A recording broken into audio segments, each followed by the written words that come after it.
來看一則不幸的消息，藝人寶祖順可能是急性肺癌，將不幸來過往，食到46歲。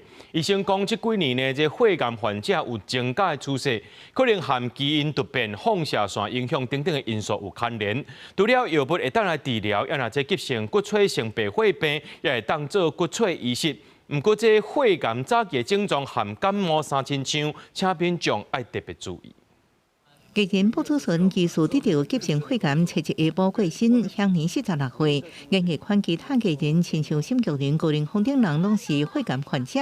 醫師表示，這幾年肺癌患者有增加現象，其中包含少年人，推測可能甲基因突變、放射線暴露等經濟因素有關係。你接觸的有機溶劑啦，然後暴露的有毒物質啦，吸進去的 PM2.5啦，那或者是暴露在過多不正常的電磁波。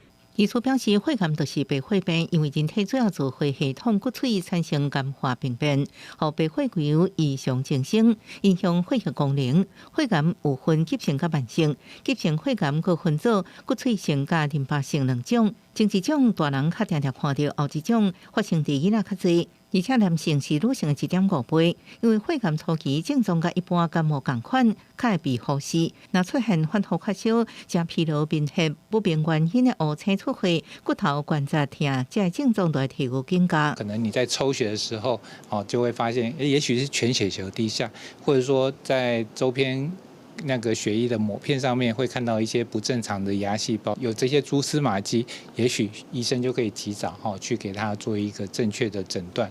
肺癌治療方式除了化療甲藥物，也進行骨髓移植。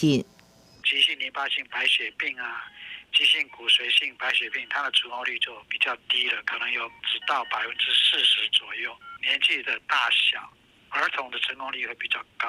根據自治骨髓資料庫統計，歷年登記關證人數將近50萬人，已經成功配對移植7200人。醫師強調，預防肺癌的方法除了減少輻射暴露、黏頭毛劑等化學物質，也要飲食平均、規律運動來增加免疫力，佮定期做健康檢查，才能早期發現暗藏的健康問題。記者綜合報道。